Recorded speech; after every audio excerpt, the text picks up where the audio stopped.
Welcome back to the Play by Play Podcast YouTube channel, where we are shifting our focus back to football with only 1 month to go till regular season kickoff. And today we're going to Chicago, where videos have been surfacing recently that have shown second-year quarterback, former number one overall pick Caleb Williams, struggling at Bears training camp this summer.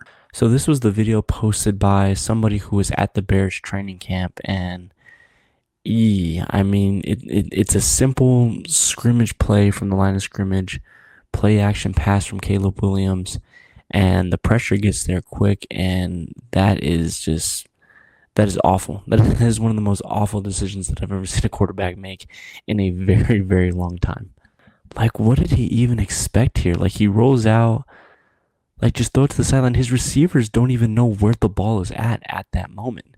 Like, it's crazy. Now, on one hand, I don't want us to start punching the panic button yet on Caleb Williams, because Caleb is still in the process right now of learning new head coach Ben Johnson's new offense.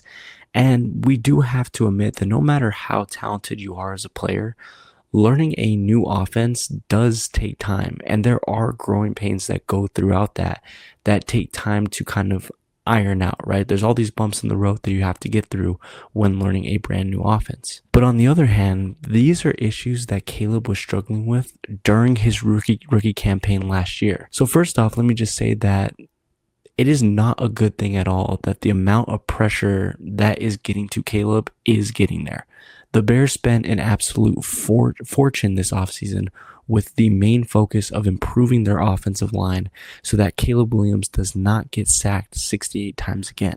And don't get me wrong, Caleb is never going to not get sacked again, right? There will be plays that he will have to deal with pressure. But when you put as much focus as Chicago did this offseason with that section of their offense, you want to always see results. And what I have heard throughout this training camp is that it has been pretty mixed. It has been a pretty mixed bag of results in training camp so far. But the second thing is, one of the things that plagued Caleb really, really bad for the most of last year while he was playing was his inability to recognize when he needed to throw the ball away.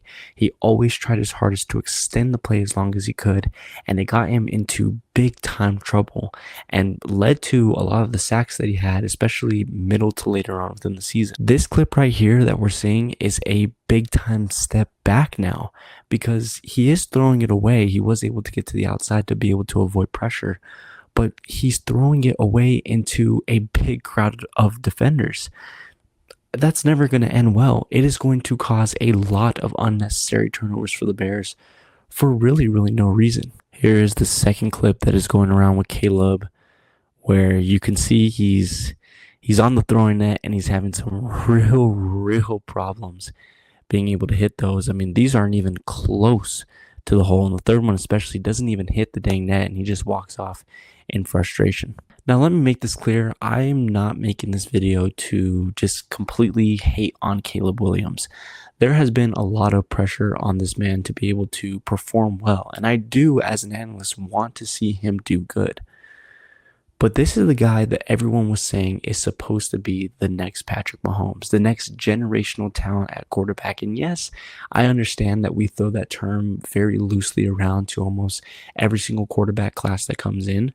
But so far, we just haven't even seen really a glimpse of that throughout his rookie campaign. Heck, I didn't even really see it during his time at which he was at USC, which is why leading up to the draft and during his rookie season, I said that all of that talk was simply bullshit. In his first 5 games, Caleb threw 9 touchdowns and 5 interceptions. Not a bad start to the season, to be honest. Then from week 8 to 11, he had 4 straight games where he did not throw a single touchdown. Now, don't get me wrong, he had a lot of good moments as well, and ended up finishing the season with 20 touchdowns and 6 interceptions. I believe that he also had an 87% passer rating or whatnot, despite his slow start, a bad offensive line, and a poor offensive game planner with Mark Eberflus. But I just thought that we would see more progression from him by now. And for the Bears, a quick start is going to be crucial for them this season, because one, this is a pretty good opportunity for them to take a big leap in the division. I mean, the Vikings are lacking a quarterback right now, with JJ McCarthy being their only real option. The Lions just lost both of their coordinators. They're going to have to deal with that this year. The Packers have been inconsistent at times. And when you look at the Bears' schedule, it is a bloodbath to start. Minnesota, Detroit, Dallas, Washington are 4 of the first 5 games, I believe, for them. So Caleb cannot be playing any games to start the season, especially with the amount of weapons that he has around him. I mean, 4 out of the 5 offensive linemen, DJ Moore, Rome Odunze, DeAndre Swift in the backfield. I believe they also drafted a tight end and another running back for him in this past year's draft. There is absolutely no excuse whatsoever for him in this. But overall, my take on this is that while all of these videos and signs should caution red flags to be thrown up, are concerning and do need to be looked at intensively, I don't think that we should be hitting the panic button just yet. It is very, very early on within the season for Caleb Williams. He is learning a brand new offense. He has brand new offensive linemen on his side, so he's having to learn with adjusting his protections to those guys' liking. He is dealing with, his receivers are still dealing with learning the same new offense, his running backs as well. The entire offense is going through this big time transformation, so it's going to take time for him to get through this. The inaccuracies are really the big one for me, because that was something that we were seeing at the beginning of last season for him.